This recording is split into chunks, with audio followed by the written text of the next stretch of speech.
Since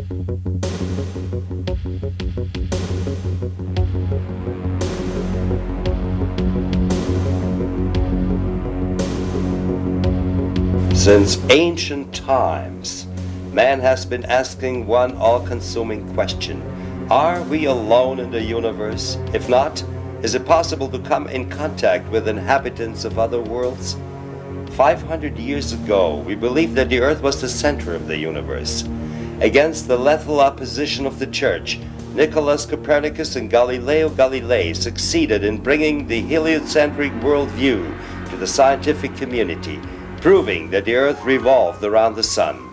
As late as the year 1600, the Dominican monk Giordano Bruno was burned at stake by the Holy Inquisition because he dared to believe there were other inhabited worlds in the heavens beside the Earth.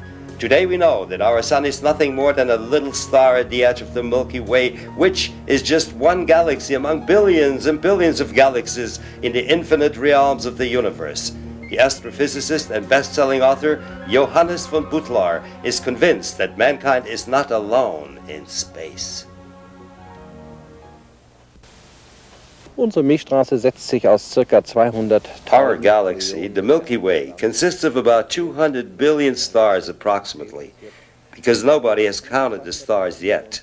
But we estimate that 60% of these 200 billion stars are surrounded by planets like our Sun, with her 9 planets in our solar system. In a vicinity of 16 light years, about 47 stars are in the same condition our Sun is right now. She's a G2 star. Her size is optimal. Her lifespan is about 12 billion years, similar to these 47 stars. The statistic probability is immensely high that there is life in other planetary systems.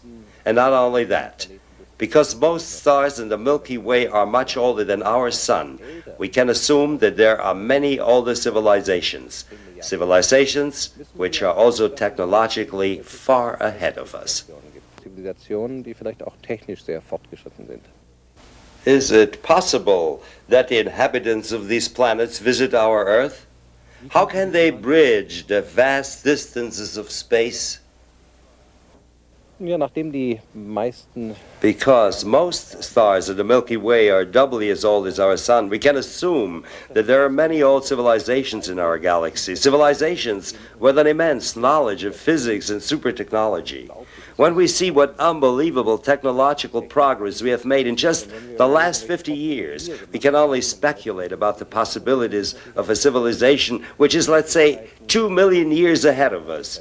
Even our scientists develop models of how to bridge the vast distances of space. For example, take the Einstein-Roseau bridge, a gravitational hole left by collapsing stars when they disappear out of our space-time continuum. There, theoretically, you can move forward in space and backward in time, or into what is called zero time. Also, the relativity theory proved that time dilation is a matter of fact. If you move very fast through space-time, time nearly stops running.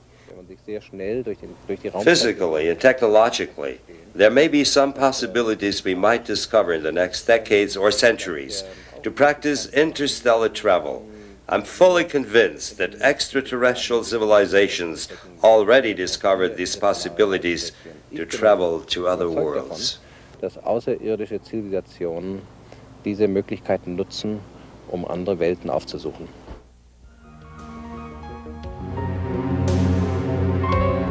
For conservative scientists, this may sound like science fiction. But in 1957, Lee DeForest, the inventor of the vacuum tube and father of modern electronics, stated that there will never be a man landing on the moon. Our knowledge about space is growing and changing our worldview irresistibly. Baron von Butlar, what would these extraterrestrial visitors look like? Would they be humanoid?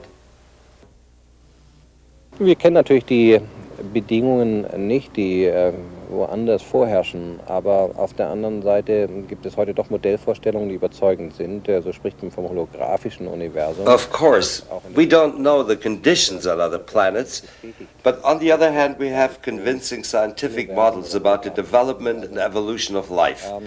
One of them is the holographic model of a universe, a model confirmed by subatomic physics.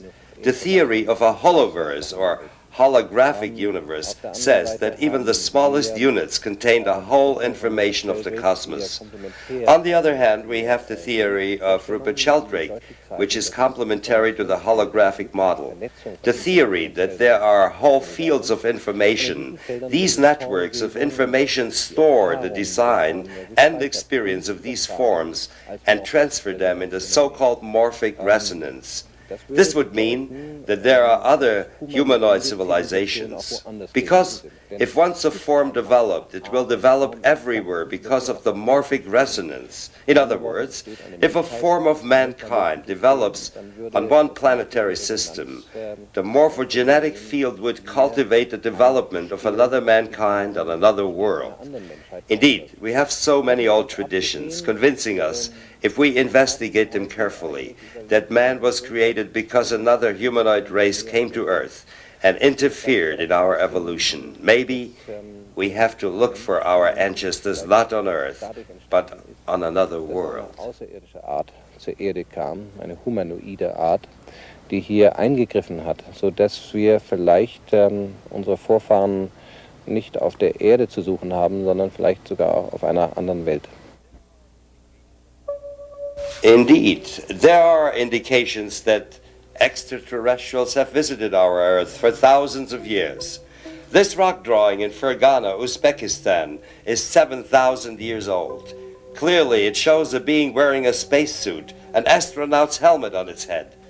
Over the scenery hovers a disc-shaped craft, a UFO. In a Japanese cave painting, people are welcoming a luminous spaceship or a group of ball-shaped craft, or the descent of an object in a spiralic course. Also, the 15,000-year-old cave paintings in southern France, showing flying discs over usual hunting scenes, so often that a French archaeologist put together a whole catalog of these Stone Age UFOs. All over antiquity and the Middle Ages, we have reports about the fiery spears, flying shields, and bloody red spheres. On a fresco of an old monastery in Yugoslavia, or here in the oldest church of Soviet Georgia, two strange flying objects are observing the crucifixion of Christ. Orientalist Zachariah Sitchin discovered hints of extraterrestrial visitations in ancient times in Sumerian cuneiform texts.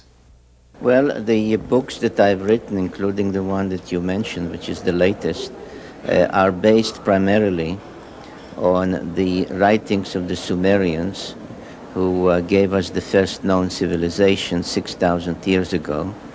And on their clay tablets, they wrote many tales of history and prehistory. Scholars know them, refer to them as myths. I wrote the books on the basis of asking myself and others, what if these are not myths but things that actually happened? And if you accept the accuracy of these writings, which are echoed in the Bible, especially in the book of Genesis, the story that in essence comes out is that there is one more large planet in our own solar system. The Sumerians called it Nibiru. It comes to our vicinity once every 3,600 years, passing between Mars and Jupiter. And according to those ancient writings, people from that planet, called, as you mentioned, Anunnaki, literally meaning those who from heaven to earth came, arrived on earth for the first time about 450,000 years ago. They came here for their own purposes, and the story is a long one. In the course of being here, they engaged in many activities that are reflected in the biblical tales, including the genetic engineering process through which we, you and I, Homo sapiens, was created.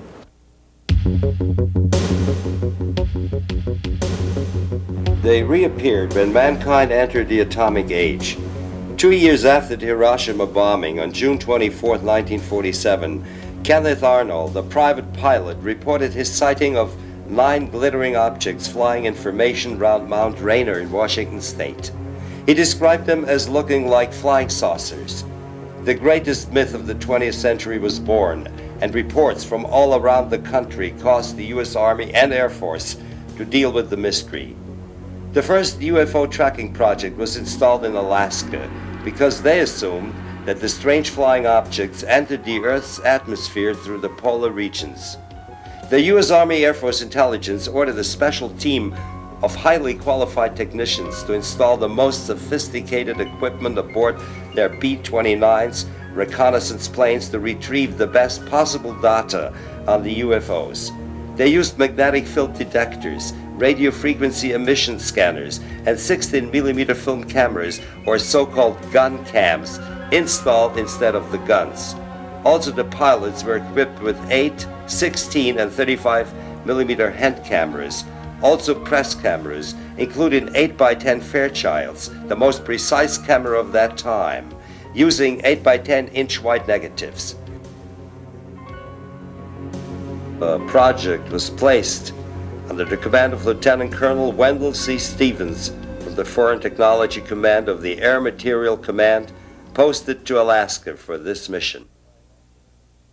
And my job was to supervise the team that installed this equipment, and it was also to brief the crews before they departed on their mission and tell them what kind of equipment they had aboard and how to use it and what to look for. And then each time they came back, they were debriefed by their operations people, and then they were turned over to me to debrief on the special applications, the classified section of the mission which I was supervising, and that pertained to the possible encounter of anything unusual over the Arctic. And sometimes they came back with interesting reports. I heard in the debriefings, I heard statements, and I copied them and sent them forward to Washington, describing objects that approached the bombers head-on, stopped in midair, and picked up reverse to the same speed the bomber was flying.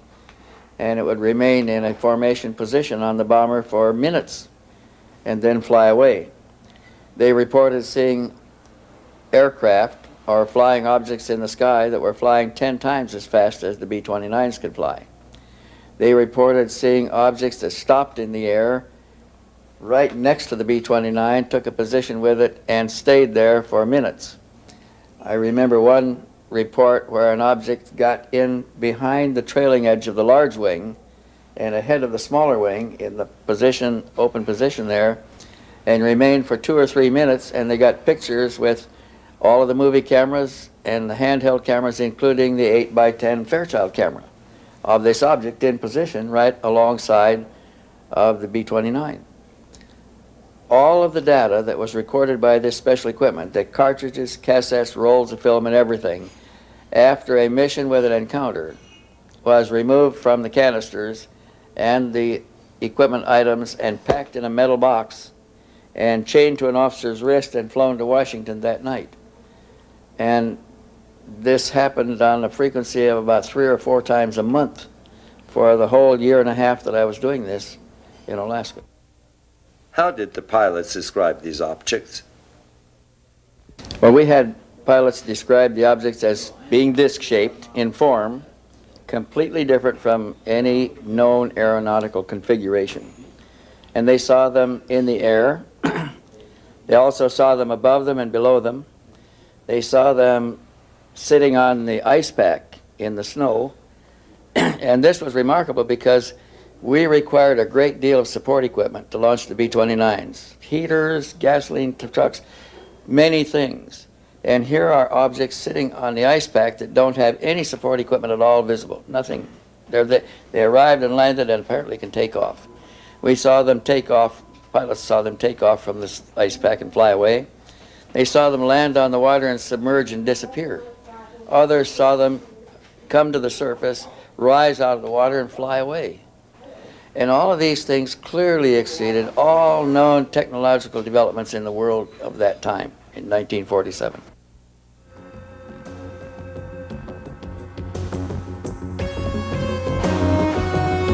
These These reports gave the Air Material Command forerunner of the Air Technical Intelligence Center of the U.S. Air Force a precise impression of the UFO phenomena quite early. On September 23, 1947, the former Air Force Chief of Staff and the AMC Commander General Nathan F. Twining wrote this report to the Commanding General of the U.S. Air Force in Washington, D.C., classified top secret.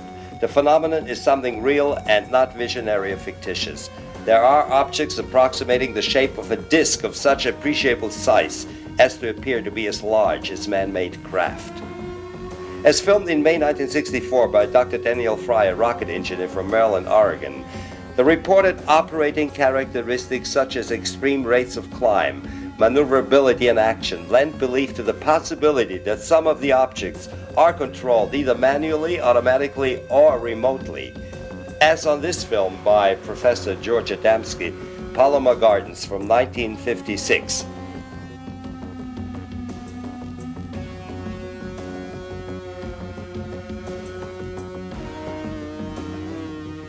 Or here, on a film taken by an Australian TV team on December 31st, 1978. Clearly, we see a luminous dome, a rim around the center, and big portholes.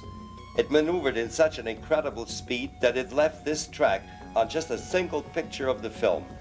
No terrestrial aircraft is able to fly in such a pattern, obviously defying the laws of gravity.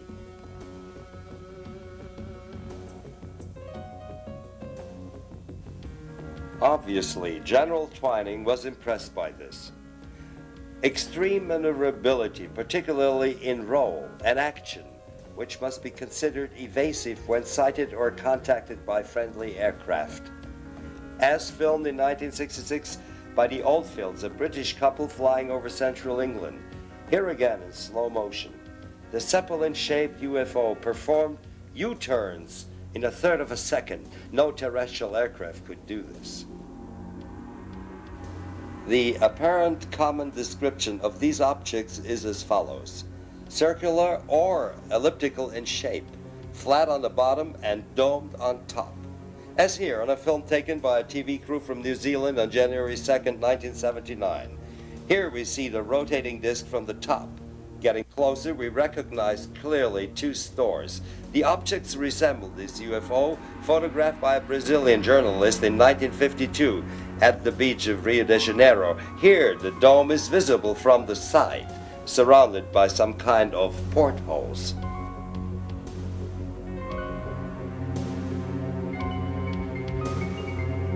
This sensational series of pictures of a dome-shaped UFO was taken by the mechanic Paul Villa on June 16, 1963, near Albuquerque, New Mexico. Here, the metallic reflecting dome is surrounded by a whitish force field. Villa, who claimed to be in contact with extraterrestrials, shot a second series of pictures on April 18, 1965.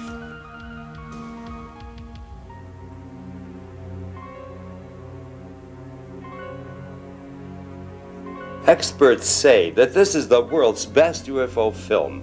It was taken on February 28, 1965 by a U.S. government official named Madeleine Rutherford in a suburb of Washington, D.C. called Silver Springs, Maryland. The footage was taken shortly after sunset in twilight. Obviously, the object is hovering in its own gravitational field. This caused the impression that the object changed its shape. Indeed, the only explanation for the extreme flight maneuvers of the UFOs is that they are surrounded by an electromagnetically generated gravitational field with which they ride on the electromagnetic fields of the Earth like a surfboard on the ocean. A nearly identical object was observed by the British police sergeant Tony Dodd on patrol in North Yorkshire in 1978. In 1978, I was working in a police patrol car with another policeman. It was a winter's morning. In the early hours of this morning, I was driving a police car along a country lane in the North Yorkshire area, and I drove round a corner in this lane and was suddenly confronted with a huge circular disc-shaped flying object in the sky directly in front of us. The object was about much more than 100 feet away from us. It was disc-shaped with a dome with what appeared to be portholes around the dome. It had coloured lights rotating round the bottom of it, almost like a neon sign, and it had 3 large spheres protruding from the bottom. It was an enormous thing. It was over 30 metres diameter, but it didn't make a sound. There was no sound coming from it whatsoever. But even more fascinating than that is that the whole object was glowing bright white colour, as if the metallic structure of it was actually glowing white hot. The object moved away from us at probably about 30 miles per hour, and eventually appeared to land in a copse of trees, a very large copse of trees some distance from us, but we weren't able to get to this because it was inaccessible by the road. It was a very remote spot. In the last paragraph of his secret report, General Twining quotes several reports of well-kept formation flights, varying from 3 to 9 objects. As filmed in 1980 over Hagen in Germany's Ruhr area by Mr. Mars Dahme. Since his retirement, Mr. Dahme started his private UFO tracking project, observing the sky every night with a telescope and camera from the balcony of his apartment, and filmed this cigar-shaped fluorescent object in 1980. This formation of 9 reddish glowing discs in 1979. A computer analysis of the footage we arranged at the NASA facility in Arizona concluded they are single objects more than 2,500 feet away from the camera. The possibility of reflections or a hoax can be excluded.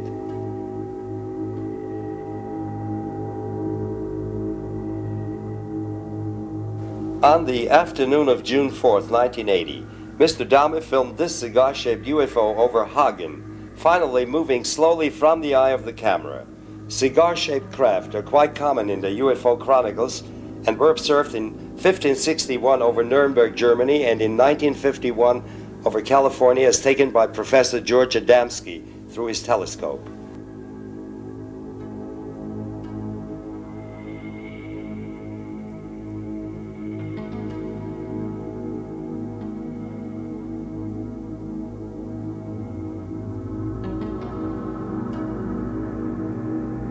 In 1974 over Kobe City, Japan, and on April 3, 1990 over the Russian city of Krasnodar in the Caucasus Mountains, witnessed by dozens of people. These shots were shown on Soviet television just a few weeks later.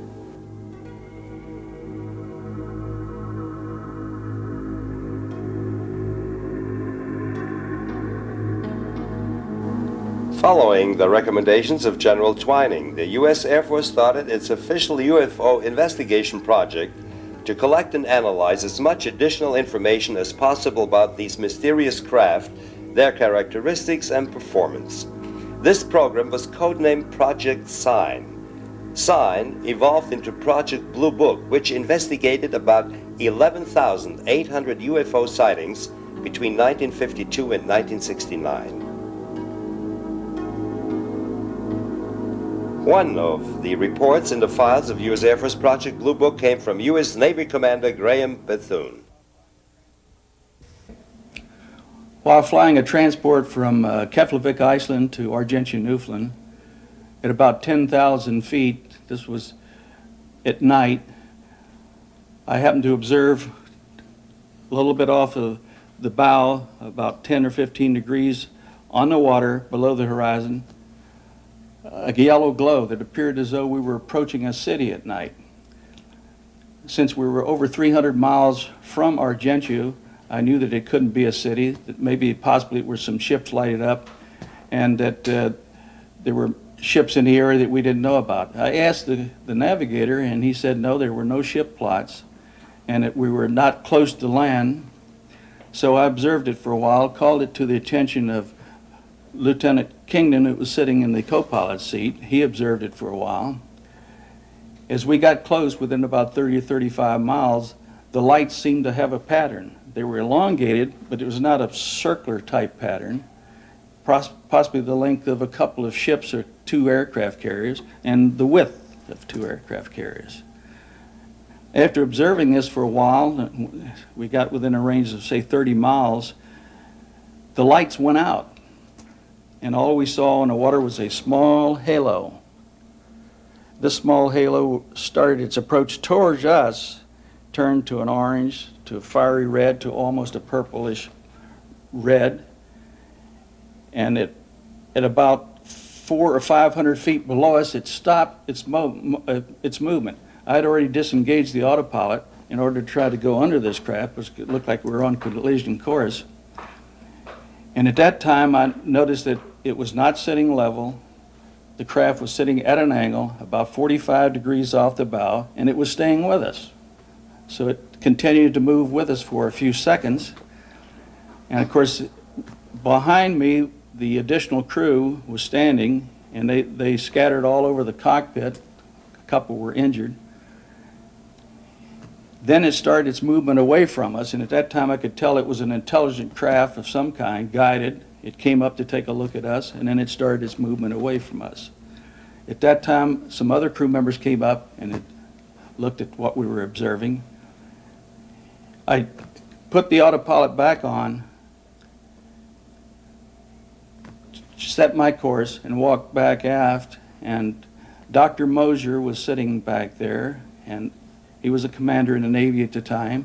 And I asked him, I said, "Doc, did you see what we saw?" He says, "Yes." He says it was a flying saucer. I didn't look at it because I don't believe in such things. So at that time, I rushed back to the cockpit, and I told Lieutenant Jones, who had taken my seat, I says, "Al," I says, "whatever you do, don't tell anybody that we saw a flying saucer, because they will probably lock us up when we land."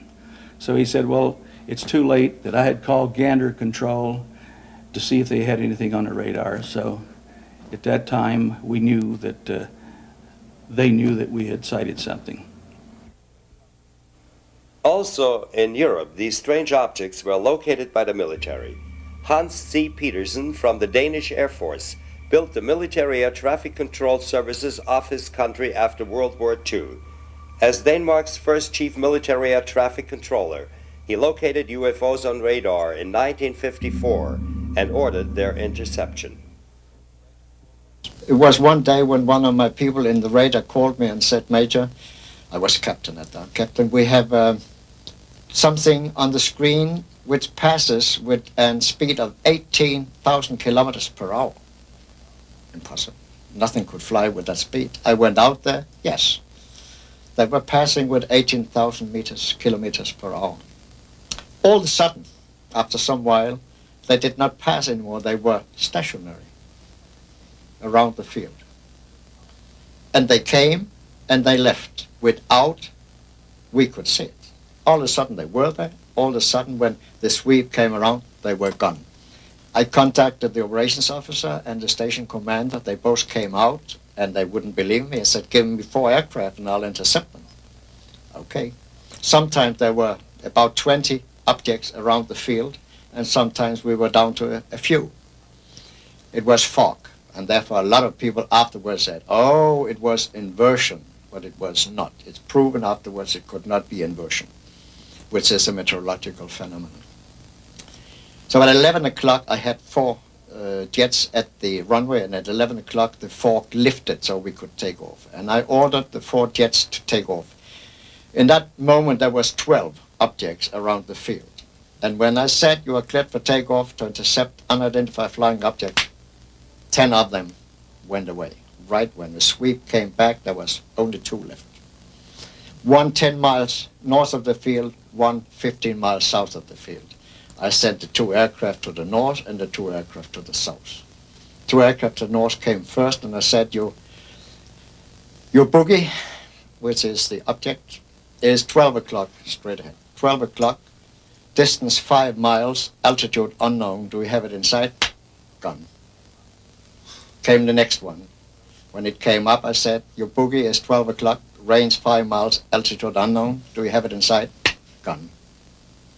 So it was clear they could hear what I said.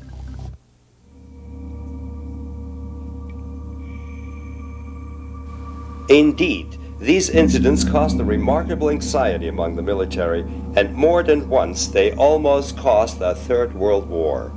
As a result, in 1962, NATO's General Staff started its own European UFO study. Its final report, entitled The Assessment, was completed in 1964. At this time, Command Sergeant Major Robert Odin was assigned as intelligence analyst at NATO SHAPE headquarters, the supreme command of Allied powers in Europe. I was assigned to SHAPE headquarters in 1963. My first assignment there was with the Operations Division, and I learned of a study in progress, a high classification, cosmic top secret study that had been initiated in 1961 to determine whether there was a threat to Allied military forces in Europe. What caused this study? The study was called for because during the early 1960s, even in the late 1950s, there were incidents involving high-altitude flyovers of large circular metallic machines flying in formation at a very high altitude at a very high rate of speed over Central Europe. We learned at the time that the Soviets thought they belonged to us, and we thought they belonged to the Soviets. And we and the Soviets had almost gone to war several times over these objects. What was the meaning of cosmic top secret? Cosmic top secret is the highest security classification that the NATO SHAPE headquarters has. I believe they still have that classification level. It's the very highest level. It's above top secret.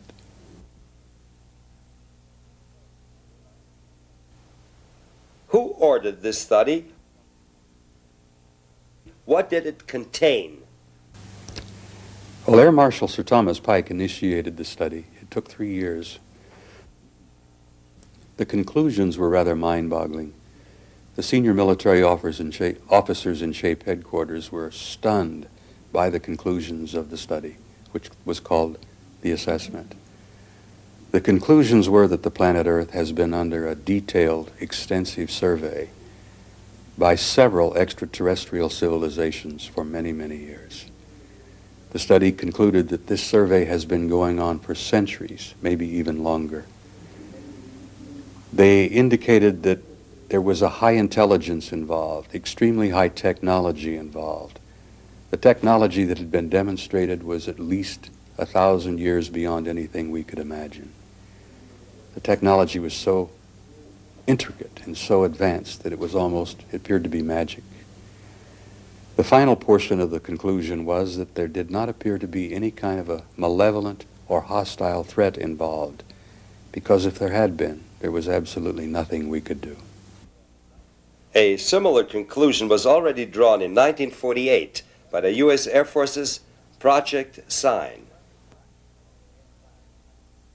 Project Sign, in time, wrote an internal conclusion that there was an evidence of extraterrestrial contact from beings beyond this planet, that the vehicles demonstrated a technology clearly beyond that of any known technology on Earth, and that the phenomena was real. Now, this was it's not the conclusion the upper staff wanted, because Sign was supposed to have been a public information front, and they were supposed to have helped to explain away the phenomena to keep the public from becoming concerned and alarmed. And they've done the opposite. And because they have now become a danger to the research that was being done by the upper staff, Project Sign was closed, and all the records are put in boxes. That Project Sign was right with its conclusion was already proven by a sensational discovery. On July 2nd, 1947, an unidentified flying object crashed near Roswell, New Mexico. After William Mack Brazel, a local farmer, informed the military at the nearby Roswell Army Air Base on July 7th, a secret operation was begun to assure the recovery of the wreckage. They were so unprepared for this event that the press relation officer at the base informed the press about the incident before the General Staff of the Pentagon declared it a national security matter. So it caused nationwide headlines before the official denial followed the next day. Suddenly, the flying saucer couldn't have been anything else than a simple misguided weather balloon. Well, the immediately after the crash, this is the first one that happened officially. There may have been others, but this was the first one that came to the attention of the military first. And they tried to keep it under control, but this was a long holiday weekend, and the information got out. The staff people were not in their offices to protect the escape of information. As a result of this crash, where a part came down at Magdalena, New Mexico, and a part came down at Roswell. These parts were successfully recovered, and then an attempt was made to explain them away as the crash residue of a weather balloon. But because we now have one in hand, we don't know when the next one is going to come down. As soon as it was realized, as soon as they were aware of the fact that they had an entirely different craft than anything known to Earth technology, aviation technology, they notified their superiors up the line through Air Materiel Command to the Air Force Chief of Staff, who called the Secretary of State for the American government and advised him that they have an alien vehicle on our territory, properly the business of the Secretary of State. The Secretary of State at that time was General George C. Marshall, the father of the Marshall Plan. And General Marshall, by now realizing that it is truly a unique vehicle and that it may be extraterrestrial, quickly assigned 12 people, staff people, a number of staff people, let's say, including scientists and high-ranking officers, to begin an immediate examination of the event. And they did, and realizing in the process that it is now an extraterrestrial vehicle, they began to create contingency plans for the next one. And it was a result of the contingency plans that we assigned 6 prominent scientists and 6 prominent military people to a committee to manage this problem and keep it under control. And in their turn, they created security forces. They trained teams to recover these things. They established a program to keep it secret.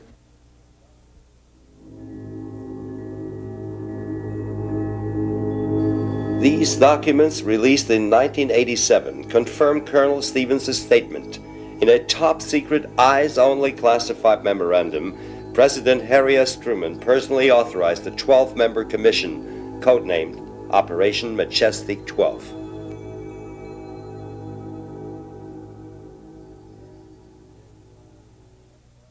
And this was in organization and in place by the time the next one happened. The next vehicle came down on the 25th of March of 1978, almost a year later, at Aztec, New Mexico. And by this time, they have the committee, they have the security forces, they have a detachment in training, they have an organization and a plan, and it happened to be based at Durango, Colorado, which was the nearest Army base of size near Roswell, north of New Mexico. And so Durango was immediately notified and went into action and provided the first security forces to protect the area where the Aztec vehicle came down. The Aztec vehicle was observed on radar when it was coming in, and so air traffic control people knew about where it landed, and they furnished the coordinates to a helicopter from Durango military base, which flew down there and identified its position, hot radio contact. Security forces were already on their way. They left when the helicopter did, and they arrived on scene while the helicopter was still there and quickly surrounded the area, kept all the people living inside of their secure area in their homes, wouldn't let them out for 3 days while the recovery operation took place. In the meantime, the 6 scientists and 6 generals had been notified to proceed to Durango, where they each went by special airplane and arrived about the same time, and a team was made up and transportation furnished, and they were driven to the crash site near Aztec, where they took charge of the vehicle on the ground and succeeded in disassembling it eventually and recovering the bodies and taking them into custody.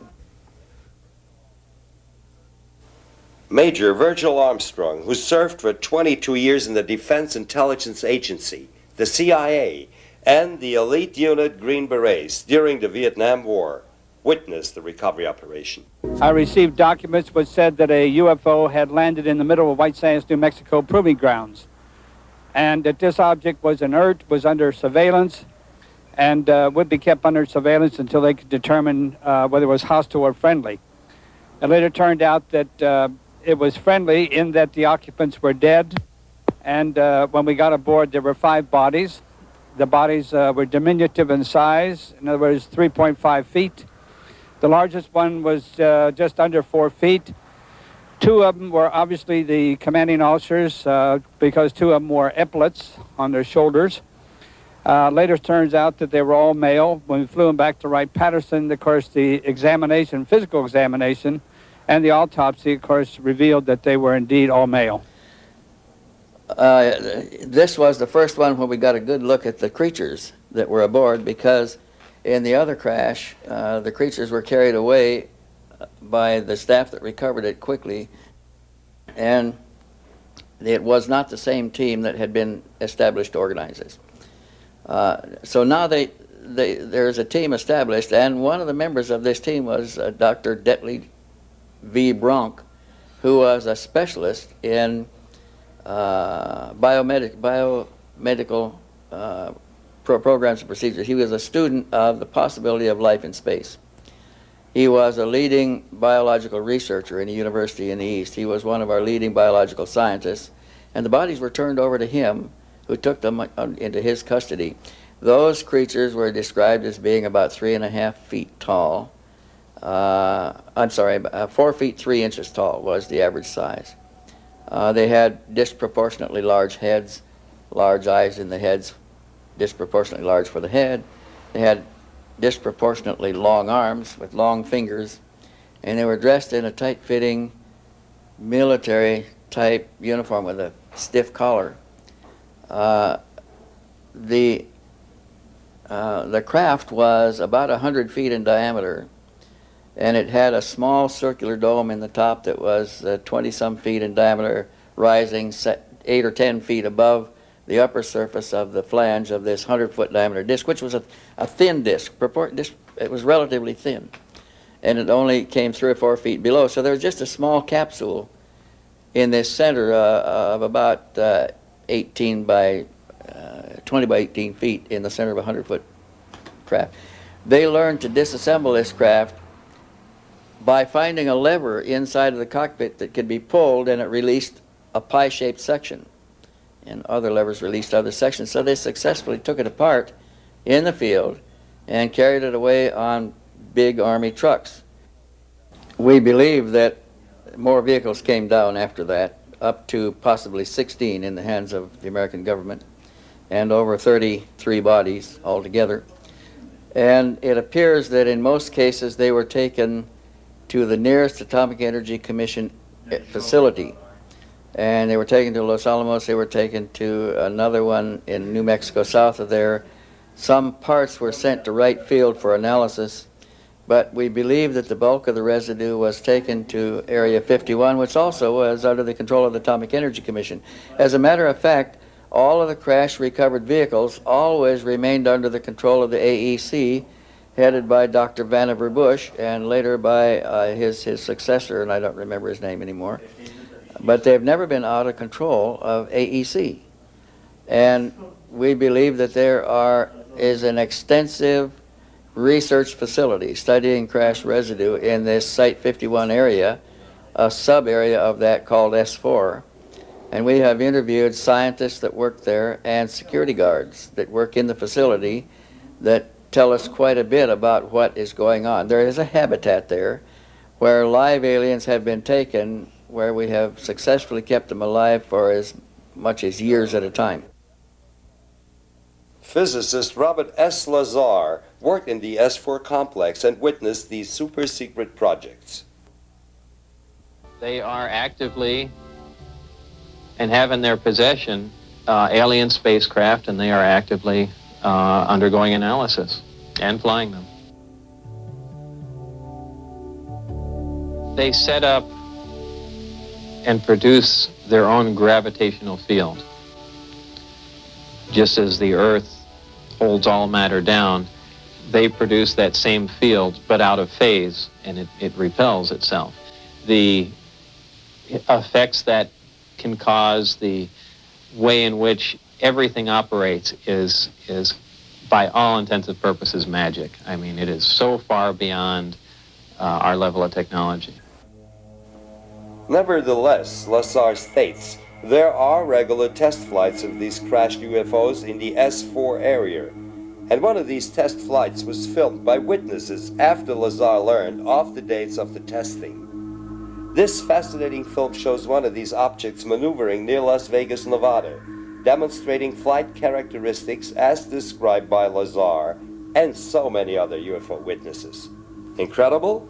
This United States government memorandum to FBI Director J. Edgar Hoover confirms that until 1950, 3 so-called flying saucers had been recovered in New Mexico. They were described as being circular in shape, 50 feet in diameter, each one occupied by 3 bodies of human shape, 3 feet tall. And also the NATO study of 1964 mentioned UFO crashes. There was an extensive annex based upon one of the UFOs had crashed in northern Germany, right near the Baltic Sea. It had crashed very near where the Russian and British zones came together. This was a disk that was 30 meters across in diameter and 5 meters thick. It crashed, and the British Army retrieved it with the British Engineer Battalion. And they somehow learned how to take the object apart. They were able to get inside of it, and they learned somehow to break it down into pie wedge-shaped pieces. And they hauled those pieces away on what we call lowboy trucks. And they hauled them away, and I understood that they were actually turned over to the Americans. This was a crash, and in the object were small bodies, approximately 12 of them. They were small gray creatures with large heads. Where is the assessment final report today? When they concluded the study in 1964, they published 15 copies. They gave it the Cosmic Top Secret Clearance classification with an additional classification of eyes only and need to know. 1 copy was provided to the Secretary General of NATO. 1 copy was in the personal possession of General Lyman Lemnitzer, who was the Supreme Allied Commander. And copies were provided to most of the senior military representatives for the NATO alliance at that time. In 1983, the German federal government denied possessing any information on UFOs. Why are they lying? I think the German government knows full well what's going on. I think they're well aware of the assessment. And I know that there is a German agency at a very high level in the German Defense Agency that is involved with UFO research. Every major allied organization and allied nation in Europe has an office, an agency, a high-level representative who works on UFO research. The discovery of the crashed UFO was, in the eyes of the military leaders, too sensitive to become public. These documents prove that they were afraid that people would panic, fearing an extraterrestrial invasion. And also they hoped that they could benefit from the newly retrieved highly advanced technology in the arms race of the Cold War. I believe that when they say that the secrecy is necessary because it's a national security problem, I think they really believe that. And I think that it comes out of the thinking behind the war gaming with computers after World War II. We learned to fight computer wars.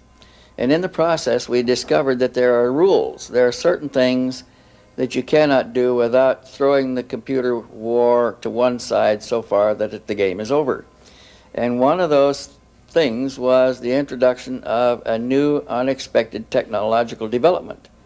So now the UFOs represent exactly that, the potential for a new unexpected technological development. And in wargaming, we, having discovered that such a breakthrough always throws the advantage to the one who experienced the technological development For instance, the stirrup for the French. At one time, they won a war because they had stirrups and the English did not. This becomes a great danger to any potential enemy because he has to be concerned about what the nature of that is and how much it puts him at disadvantage. In that sense, it does become a national security problem because it offers serious implications to any potential enemy who must then do something about it. And anything he does is going to be an act of war. Well, for many years, one of the reasons was the Cold War. We did not want the Soviets to know what we knew. And then later we found out that the Soviets knew pretty much about it as much as we did. The implications of the conclusions of the study were so astounding that the decision was made that they could not release this information because it would be terribly disruptive to the populations of Europe and the United States, actually to the populations of the world, that we were being surveyed by highly advanced, high-technology extraterrestrial cultures. One of the major conclusions was that one of those civilizations, the people looked exactly like we did. And that troubled the military people in SHAPE headquarters because it became quite apparent to them that these aliens could put on a suit and a tie or sport jacket, sit next to you in a restaurant, sit next to you on a bus, or walk up and down the corridors of SHAPE headquarters and you'd never know. That troubled the generals a lot. At a conference in the Pentagon, the Central Intelligence Agency decided to pass, to quote verbally from the release protocols, a broad educational program integrating efforts of all concerned agencies with two major aims, training and debunking. The debunking aim would result in reduction of public interest in flying saucers. The armed forces received the order to collect and evaluate UFO reports and to release only misleading explanations to the public. According to Air Force Regulation 202 from August 26, 1953, it was explicitly prohibited to release UFO reports to the news media until the object is positively identified as a familiar object. And the Joint Chiefs of Staff Instruction JANIP 146 declared UFO sightings to merit reports containing information affecting the national defense within the espionage laws, prohibiting the unauthorized transmission or revelation in any manner under the penalty of up to 10 years imprisonment. Commander Bethune experienced the further handling of UFO reports. To my knowledge, there was no thorough investigation made. When we landed at Argentia in Newfoundland, an Army intelligence officer, a captain, was sent to interrogate us. He interrogated us, and he made a report that I learned later was sent to Wright-Patterson. When we arrived at the Naval Air Station Test Center, Patuxent River, Maryland, outside of Washington, again, we had Navy intelligence to interrogate us, and we had to write a description ourselves and a report. And of course, that was submitted through channels to the Navy in Washington, which I later found out then went to the Air Force. So it was up to the Air Force pretty much, because of the different project, Grudge, Blue Book, or what have you, to do the investigation. They were accepting all the reports of any unusual objects that were seen by the military, to my knowledge. Were you asked to be silent about this incident? It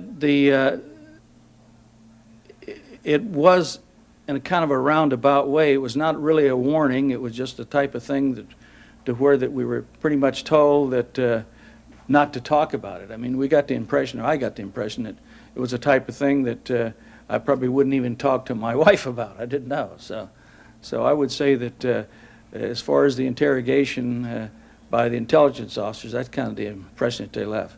I did have the Commodore who ran our air wing at the time call me in and for me to describe the sighting to him, and he pretty much led me to believe that it was the type of thing that I really shouldn't talk about, and not that they were trying to discredit anything that we're doing, but it was just something that we should not talk about, really. And I don't ever recall them saying, ordering us not to say anything about it. What were the results of the official investigation of the incident? The report had gone to Project Grudge, evidently Project Blue Book, and I think the final conclusion on the report of Project Twinkle was that it was an unusual display of the aurora borealis. How did you react to this explanation, and what made you sure it was wrong? Well, many things, because of the fact that we were headed south. The northern lights are usually behind you. We had been all experienced pilots flying in that area, and we would know it was a clear night, and we would know if there was any display because of the weather reports. It was normally part of the weather report. We had passed over the weather ship, the guard ship, maybe a couple hours before, and it was nothing that said anything about the weather. Plus the fact the object was definitely below the horizon, was definitely originated its path from the water, and it was always between us and the water, never above us. So it was always below the aircraft. How big was it and how did it look like? It was, my estimate was around between 200 and 300 feet in diameter, and after I got the reports out of the archives, I noticed that all the pilots that were really in the cockpit, their estimate, the two of us, was basically about the same. It was circular, and it had a little bit of a dome on top, and at the time that we could see that good, it was above the horizon. It was not sitting level, it was just sitting at a little bit of an angle. What do you believe it was? My conclusion that this was a craft that was not constructed here on the Earth. It was a craft with some kind of intelligence control, and we possibly ran up on what they were doing, whether they were doing some type of research on our water or what, and it came out to take a look at us and to see if, naturally, if we were hostile, and being a transport with no weapons or no gun, I guess they determined that we were not. And so they left back in basically 180 degrees from the direction they approached. Why do you think they came to such a nonsensical explanation as that it was just an aurora borealis? I feel at that time that there were probably a lot of sightings, and I feel it was an easy way to come to a conclusion that would not be questioned, and to get it off of their back, so to speak, because I guess they had a lot of questions, they had a lot of reports, and then of course I have had the suspicion for quite some time that it was of such a classified nature that they did not want the information to be published. In fact, when I asked the intelligence officer that questioned us at Patuxent River what his opinion was, and why they wanted to keep something like that quiet, well, the answer he gave me was that one of the things that they were afraid of was mass hysteria, whether the public couldn't accept it at that time, and he used as an example, and I've heard later it was used many times, that the Orson Welles program on radio many years ago, the panic that the people went through when they thought that the Martians were coming.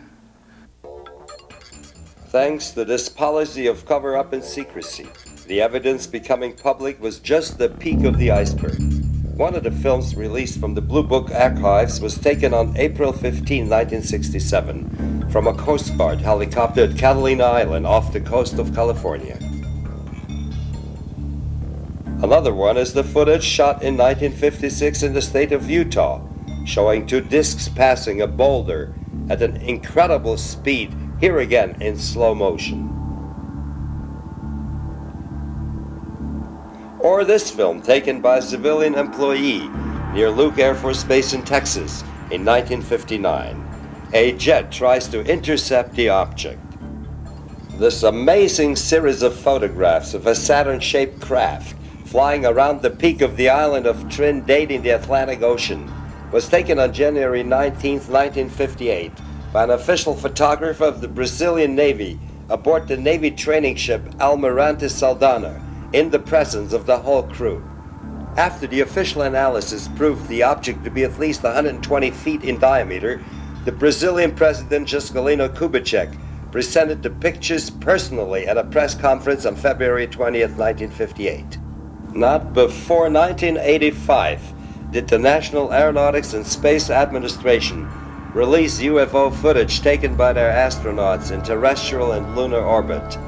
This film was taken in 1956 by astronaut James McDivitt aboard Gemini 4, one day before he photographed the cylindrical UFO in Earth's orbit, one day before the historic landing on the moon on July 20th, 1969. The Apollo 11 crew filmed these two luminous objects in lunar orbit. On an Apollo 12 film, a bright object flies about the lunar surface at great speed. Let's magnify it and analyze its flight pattern. Here, a dome-shaped disk of obviously giant size hovers next to the moon.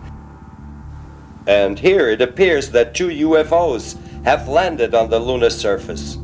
When we magnify it, we recognize further details. Do extraterrestrials have bases on the moon? This official British Airways film was taken in the early 70s on one of the Concorde test flights over southern England. Clearly we see a small bell-shaped probe surrounding the supersonic plane, hovering for seconds in front of the engines.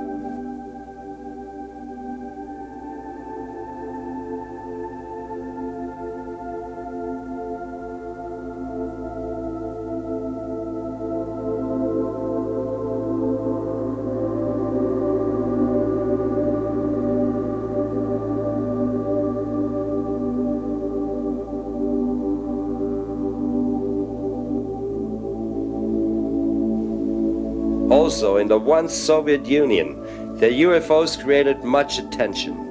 The famous test pilot Colonel Dr. Marina Popovich collects reports of her fellow pilots about UFO sightings. 10 лет назад еще эту тему высмеивали. There are many examples. I got hundreds of letters from pilots. Altogether, I know of about 4,000 such reports. I received one letter from Vyatkin, one of our test pilots, and I met with him. He flew one of our MiG-19 interceptors when he had a strange encounter. He had just reached an altitude of 15,000 feet when he had the impression that his aircraft collided with something and started to spin. The MiG-19 is a very strong aircraft. The pilot went further down and tried to win altitude, but again he was pressured down. He tried it a third time when he saw a beam of light, a silverish beam, coming from a large object, and he realized it was a UFO. He turned around, flying in a circle, and went in for a landing. He was very emotional after that. We can just assume how much UFO evidence is being held back from the public. But we get quite a good impression when we study the latest events on the Caribbean island of Puerto Rico, the so-called 51st state of the USA, a quasi-colony without the right to vote, investigated by the local journalist Jorge Martin. There have been many incidents in which UFOs have been seen over inhabited areas by many people, and at the same time military aircraft such as AWAC radar planes, or maybe even as explained by the witnesses, F-14 Tomcats, jet fighters, or some aircraft from the Puerto Rico Air National Guard that have been seen chasing these objects. In some occasions there have been some incidents in which people say there seems to be some struggle between the UFOs and the jet fighters, and in some occasions military personnel has been seen in these places checking the situation. This happened in December 28, 1988 at 7:45 p.m. The people of the area of Cabo Rojo and Lajas, two towns to the southwest of the island, that night saw a very huge ball of blue light, as we see here in the drawing, that was flying over the Sierra Bermeja Mountains, a small ridge there where many of these incidents have been happening in Puerto Rico. And then this ball of light changed, and it changed to another color, to a huge ball of yellowish light, and the witnesses all could see that this was part of a triangular craft, very big in size, and this yellow light was underneath the object. It was a almost semicircular, something like a bulge or a ball of yellow light, very bright, and the two jet fighters were trying to intercept it, and in 3 different occasions made it veer away and change its trajectory, its direction. In the third occasion, the object stopped in midair. One of the jet fighters seemed to as if it was going to collide with the object by the back of it. And the people began screaming because they believed there was going to be a collision and an explosion and something terrible might happen. But what happened was that the jet fighter just disappeared, vanished in midair, next to the UFO. The other jet fighter kept flying next to it by the right side of it, and then all of a sudden, it also disappeared. It vanished. The UFO then came back again, turned around, flew over an area known there as the Saman Lake. It's a small pond surrounded by many palm trees. And over these palm trees, I would say at about an altitude of 100 feet from the palm trees, it divided itself, this huge triangular object, into two different objects. It split with a luminous explosion, a soundless explosion, a very bright light. And both parts of the craft, one flew very fast to the north and one flew very fast to the east and disappeared. There were other witnesses that say that there was a surjet fighter that was checking on the situation from a distance. But when that pilot of that surjet fighter saw what happened, apparently he tried to flee the area, and three small balls of red light came out from the UFO and began chasing it, and they disappeared to the north. They don't know what happened to this surjet fighter. How many witnesses followed this event? Up to now, more than 100 witnesses. What are your conclusions? Well, this incident did occur. It's a very important one. When you have more than 100 witnesses that describe the same scene to you, they make the same drawings to you, what they saw. All the details fit with all the descriptions. And we have other information due to the investigation we made. For example, that this jet craft must have been from the Navy of the United States, because that day the Puerto Rico Air National Guard had no airplanes or any air practices in the area.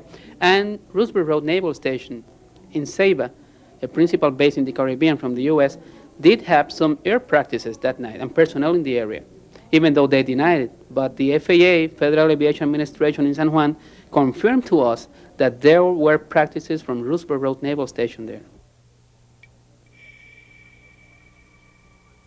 A similar triangle-shaped UFO was observed and filmed by hundreds of witnesses in March 1990 over Belgium. Two F-16 fighter jets tried to intercept the UFO. The pilots reported that the object increased speed in just 3 seconds from 200 to 850 miles per hour. Mr. Martin, are there any official statements regarding the incidents in Puerto Rico? As a matter of fact, due to the situation happening in the southwest of Puerto Rico, it's all around the island, but in the southwest it's more obvious, more visible, because of the many incidents that are happening there constantly. And it's a heavily populated area. The police and the civil defense and the authorities began a very intensive disinformation program, trying to ridicule and to make everything seem as a lie, as fabrication by those people who were informing all of this. But fortunately, after they began doing this, especially the Civil Defense Agency in Puerto Rico, a source of ours gave us this letter that was sent secretly by the State Director of the Civil Defense Agency of Puerto Rico, Colonel Jose M. Enoya, in which he states clearly that the situation is real, that they are keeping an eye on the situation and investigating everything, just to be sure that what is happening and these sightings and this incident with UFOs and USOs, unknown submerged objects also, because they come out from the sea and into the sea. Many people have seen this happen there. Is not a threat to the security of the people of Puerto Rico on the Puerto Rican territory. As you know, something that doesn't exist can be a threat to anyone. There's also another thing. He says here that several agencies of Puerto Rico are involved in this investigation secretly, the military, the Radio Observatory of Arecibo, and they have always denied for many years that they had anything to do whatever with the UFO situation, and it's stated here by him that they do have something to do and they are checking on the situation. And Mr. Noya. These words written by him are very important because he's the liaison between the Puerto Rico National Guard Army and the Defense Intelligence Agency. He's their man in Puerto Rico. Yes, and the Defense Intelligence Agency is like the CIA in the military. So he knows what he's talking about.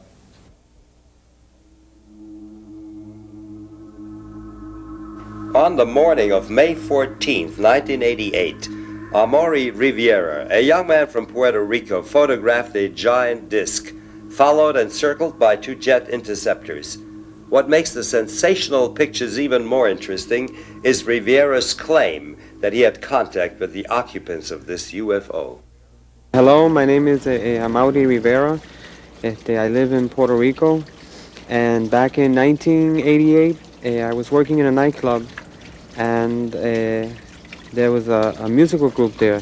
One of my cousins wanted me to photograph the musical group, and she loaned me a camera with some film. On my way back home, I encountered 2 small beings, 2 small strange men, which I didn't think were men from outer space. And they took me somewhere where there were other people besides myself, other human people, like from Puerto Rico, I guess. From here, another human being showed up. He claimed to be from a distant planet. He was dressed in black.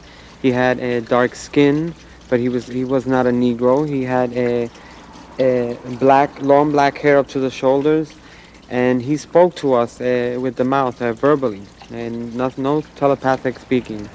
He showed us various projections, which looked very real, the projections, and he informed us about a whole bunch of things that are even still incredible to me. Then they returned me to... What did this holographic projection show? The holographs were mainly, the first one that I can remember was like a short trip through space. We saw where he came from, where he said to be from. We saw his people, we saw the houses that they use. And the second one was about a meteor or a rock falling to Earth in the near future, which is going to cause a lot of havoc in the world. This would fall, it's going to fall in very near the Caribbean, Puerto Rico, and those other small islands, but it's going to affect the whole world, not just Puerto Rico.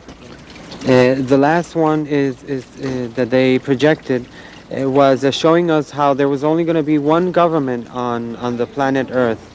They'll be living on some sort of artificial island that's going to be floating in the middle of a dark, black, dirty sea. And then this man returned me to my car again and left me somewhere different from where the whole ordeal had started. Apparently, they took me with car and all. After this, at this given time, I heard some jets in the sky, and I still had my cousin's camera, and I took the pictures, 4 of which I'm making public nowadays.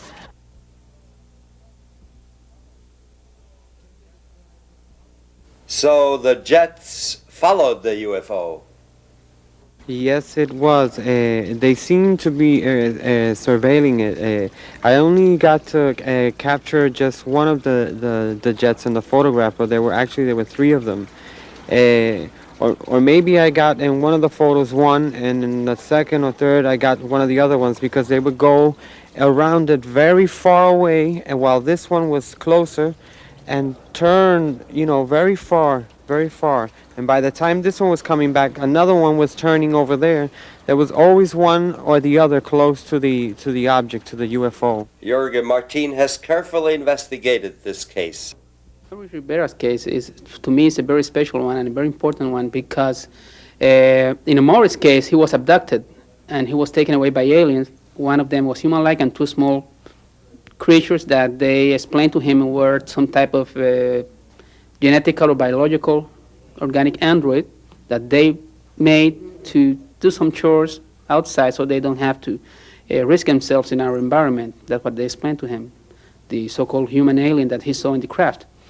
And it's important also because of the evidences that he has on the case, because when he was released, he had a camera with him, and he was able to take pictures of the object that apparently had abducted him, the craft, flying saucer type, and also some jet fighters from the United States, excuse me, F-14 again.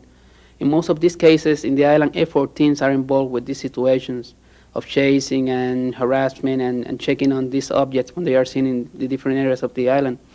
And he was able to get them in those pictures together. So this clearly, when you see those photographs, it's obvious that the government has been lying for many years, because there's the UFO there, and there's also the jet fighters dealing with the situation, which they denied for more than 40 years. It's there. Were you able to locate any other witnesses? That's what I was going to explain at this moment, Michael. The Amori's case is also very important because I have several people who apparently had been contacted by the same alien that abducted Amori and the small ones that were with him in a separate fashion. They have nothing to do with Amori's incident. This being, this human-like alien, is contacting people all around the area of the southwest of Puerto Rico. I have people from the town of Yauco who seem to have been contacted by this man. I have this fisherman, Andres Maldonado, who I got in contact with Amori because he told me several things Amori had told no one before, only I knew them, about the name of the alien and all the details that he was using to check on the people who really may have been in contact with the same being the night he was abducted, because there were about 14 other people there in the craft that night. And when Maldonado told me all this information that he couldn't know because he was not involved with the Morris case, I got them together. And at this moment I have about 3 different people who seem to have been in contact with the same alien. So they are doing something, and they are getting in contact with more and more people and preparing people for something. And this is very important because all this corroborates Amori's incident also. Other witnesses contacted Amori himself. So far, between 1988 and 1992, I've been able to localize 7 of these people. Because I've gone on different TV shows and different articles, and I've always been asking if anybody remembers anything similar happening to them, and that year, during that time, Mother's Day, to please get in touch with me. And I have gotten in touch with hundreds of people, but out of the hundreds, 7 definitely were there with me. I still have 7 to go. Maybe I'll never find them. Maybe they'll see this. You investigated the Rivera case, Colonel Stevens. What was your impression? Well, of course, Jorge Martin took me to meet Amaury Rivera shortly after I got there with the Mexican team to study some phenomena in Puerto Rico. And when I first met Amaury, he was very reluctant to describe his case because it still frightened him to think about it. And it took some time before we could develop enough confidence where he was comfortable talking to us about the case. But he would still tremble when he thought about it. He would turn pale. He'd become weak. He was frightened. But he has now reviewed the details and the points in sufficient length and depth that he can face the experience without the trauma, which he has learned to do. And today, or yesterday, we saw for the first time that he is able to manage his emotions well enough to describe that contact in considerable detail. You carefully analyzed the Rivera photographs. We took the pictures, yes. We took the pictures taken by Amaury Rivera to a NASA consultant facility in Scottsdale, where we put them through a computer analysis using latest state-of-the-art equipment. And we found that both the disc-shaped craft seen in the photographs and the aircraft are considerable distance from the camera, between 3 and 5 miles. we discovered that the jet fighter was moving and that the disc-shaped craft was moving relatively slow or not moving at all. We discovered that the ambient light conditions were correct in all respects. We were able to eliminate montages, paste-ups, reflections, models, all kinds of forms of technical manipulation of photographs, and we had to conclude that the pictures were real and that they were exactly as described by the witness when he took the photographs. Noch dazu wurde Amuri Rivera eingeschüchtert und unter Druck gesetzt, seine Fotos herauszugeben.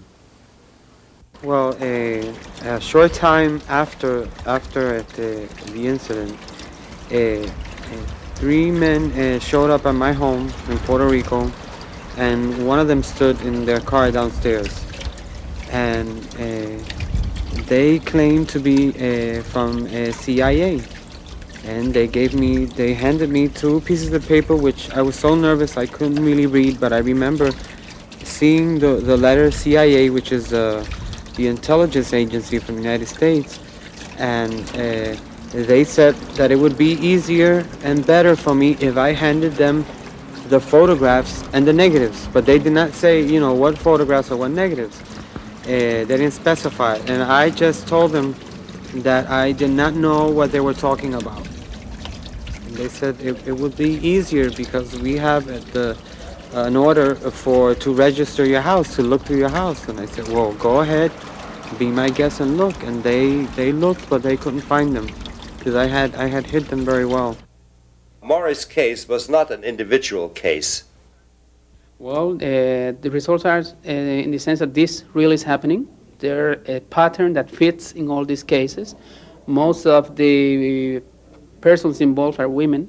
I would say that 5-to-1, women advantage men, if we can call this an advantage, in being abducted by aliens. Most of the abductions are made by the so-called small, big-headed gray creatures, or reticulians, or whatever they are being called at this moment. And the pattern also fits with the cases in the United States and other places in the sense that they seem to be doing something with genetics. They're very interested in our genetics, in the reproductive system. There's an angle in all of this that has also to do something with spiritual development of man, and so forth.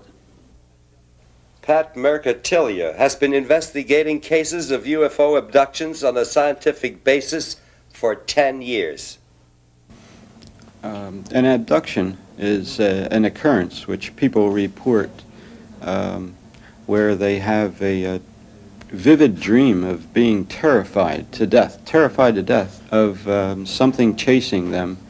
Sometimes it's down the street, sometimes it's in the car while they're walking, or something that they are extremely terrified of for the evening that they are sleeping in bed, or sometimes driving down the road, and the next morning they have these reoccurring vivid dreams of this terrifying time they've had, and they are almost put into a shock by it, and they don't know who to turn to tell about it, so they keep it locked up in their minds, and it begins to deteriorate their health in a lot of cases.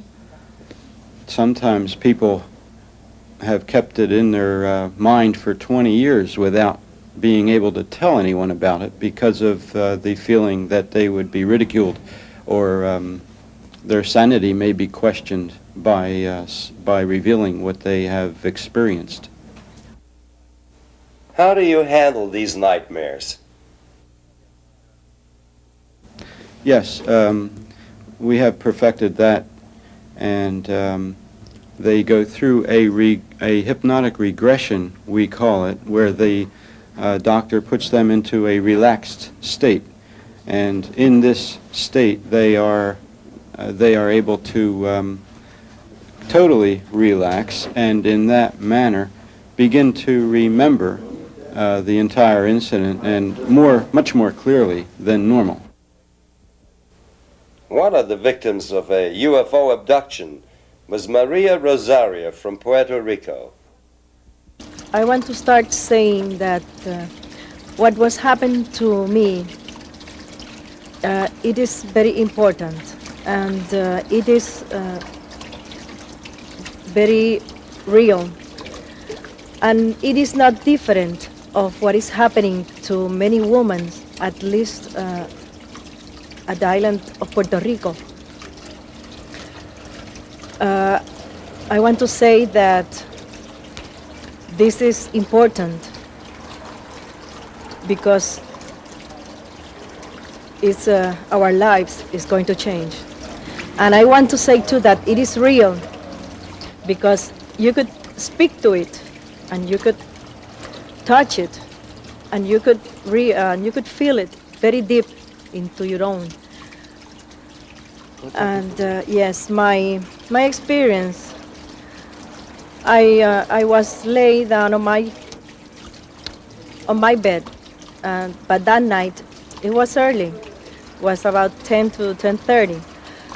I was watching television on my bed, and I heard like some strong buzzing sound. I don't know what was happening with that kind of noise. Suddenly, it was appear in my room, two little creatures.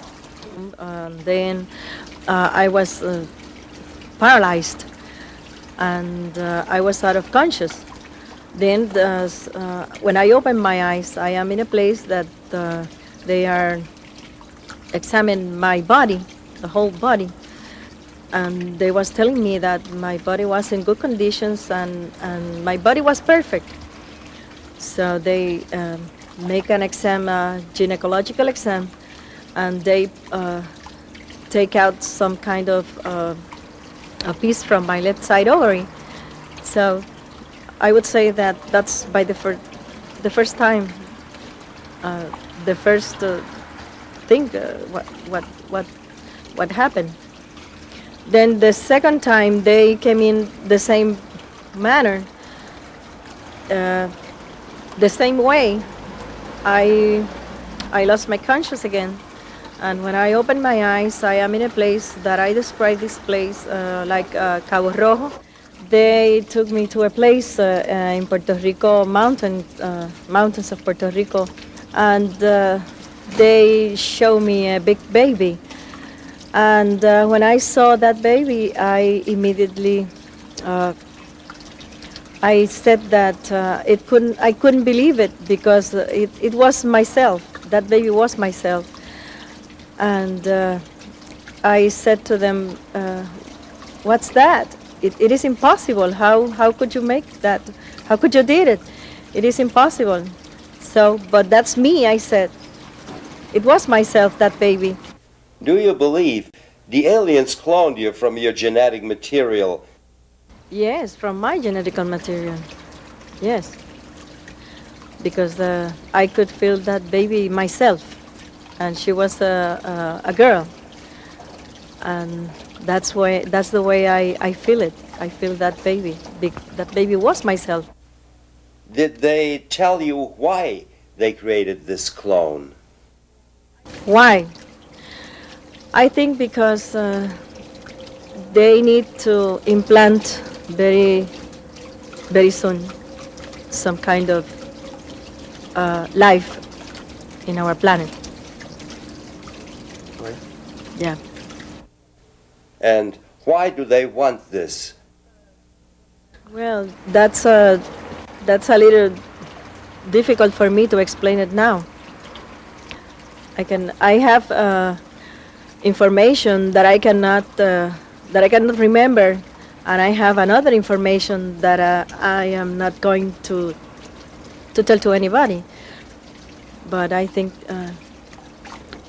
that this kind of life is going to be implanted in our planet very soon. I don't know how soon, but very soon. In other cases, the witnesses related how a small spherical object was implanted through their nose. Pat Mercatilla took these reports about alien implants seriously. He subjected his clients to a magnetic resonance imaging and CAT scan of their brains, leading to the same result in all cases. A foreign body was detected in the skull within the nasal tribunates, about 3 millimeter in diameter. Evidence of the alien contact? Colonel Stephen investigated some of those reports. Yes, we have reports of direct dialogue with alien extraterrestrial beings seen aboard spacecraft. And the contact is usually made in the language of the witness, which to me indicates a substantial project preceding this to learn the language to make the contact. In the few cases that I've been able to examine in detail, I find that the study may have taken years before the contact was made and before they know enough about the contact to communicate with him intelligently. Is there any evidence for these contacts? Well, the one that I investigated for 5 years in Charleston, South Carolina was that kind of a case. It had substantial proof. There were dozens of other witnesses. There were recordings of the sounds of the spacecraft. There were pictures taken by others beside the principal witness. It was watched on radar by the air traffic control people and by military radar and by the radar in the noses of transport airplanes. It left marks on the ground. It took the witness aboard and repeatedly returned to the witness. The occupants even went into the witness's home at one time. They gave him a metal object as a kind of a recognition of his overcoming his fear of those creatures. What kind of information was given to the contactees?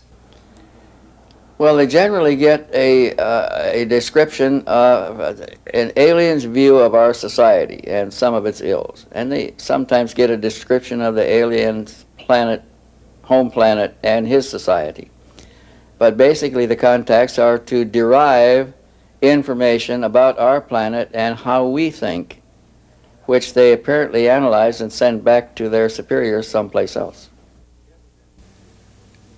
The evidence seems to be overwhelming to me that we've had an intimate interrelationship with them for several thousand years.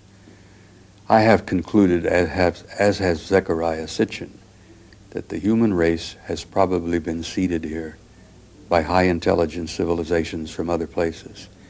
I think those who placed us here and those who have been intimately involved with our genetic manipulation and growth are interested in us. I think they're concerned with us.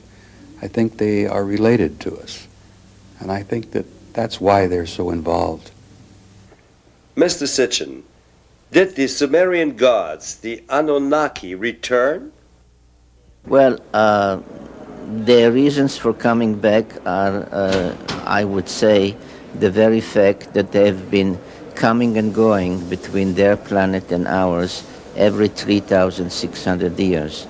And if you examine the advancement in human knowledge, you'll see that they happened in stages every 3,600 years. So the reason is that they're coming back to our vicinity, so they're coming back to visit us. Now, as to the UFOs, you know, one of the problems people have with all the UFO stories is that there are so many of them, which means that if these UFOs exist, they must be coming from somewhere close by. I mean, they are not coming from a star that is 10 or 50 light years away and are visiting us every night and over this country and over that country. So to me, the reactivation, the evidence for the reactivation of a space base on Mars suggests that the UFOs, if they're coming, and I have not seen one, but many say that they've seen them and even met whoever operates them, that they must be coming from Mars. Now, the Anunnaki do not look like those small gray beings that have apparently only skins, that are asexual, they are neither male nor female, or they are both, and have big heads and then almond-shaped eyes. The Anunnaki definitely looked like us because they made us to look like them. So these are not the Anunnaki, but these are beings which I found in the ancient depictions of the Sumerians, very similar ones, and those were the messengers of the Anunnaki. So I would say, and that's what I say in my latest book that you mentioned, that these are robots. You can call them hominids or any term that you want to use, that are intelligent enough to operate these UFOs and who are on a scouting mission to see what goes on Earth, because in previous occasions when the Anunnaki were coming and going, including the one that we know from the Bible as the story of the deluge, the great flood. Indeed, the signs are multiplying.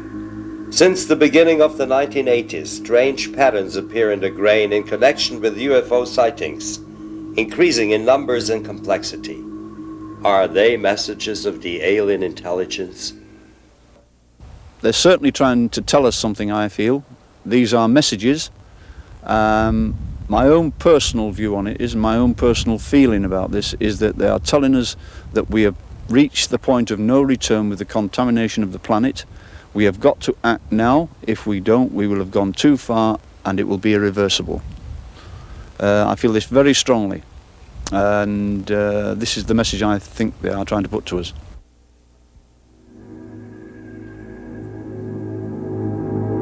This pattern appeared in 1992 in Hampshire, South England. It shows two worlds in connection with each other, and below a Sumerian symbol meaning the nobles with their flying starships.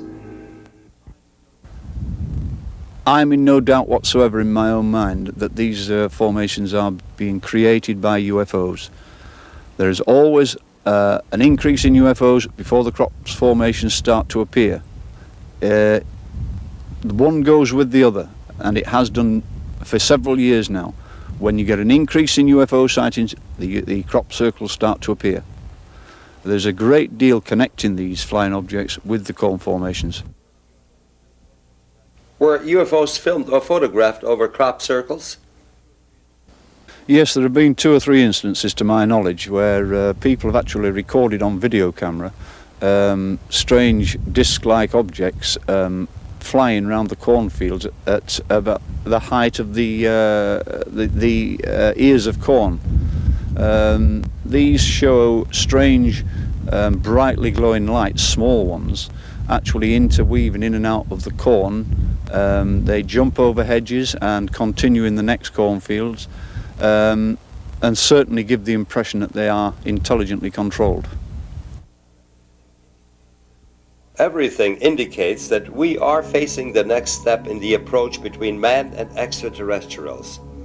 An upcoming event of far-reaching implications as has never occurred before in our history.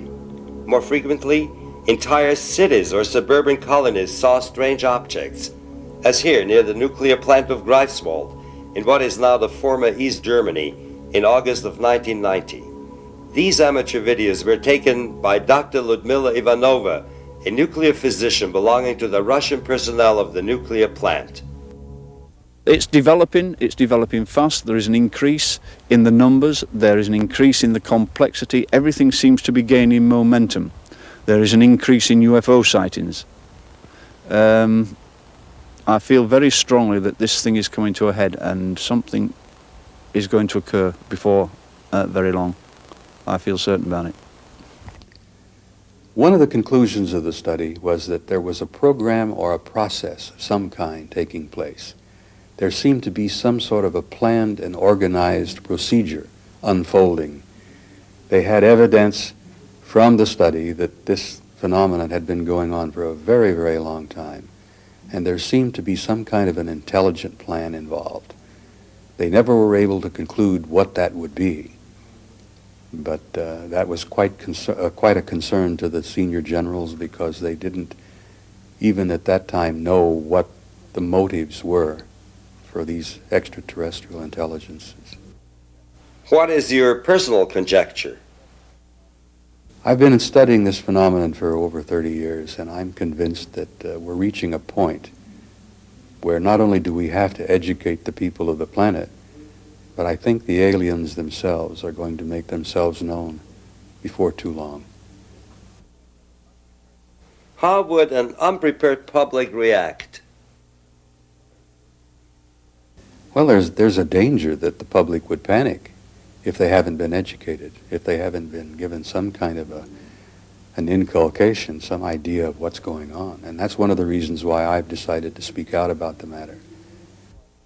Maybe scenes like this one of an open-air concert of the famous singer Maya Chava in the Soviet Georgian capital Tbilisi will belong to our daily life one day.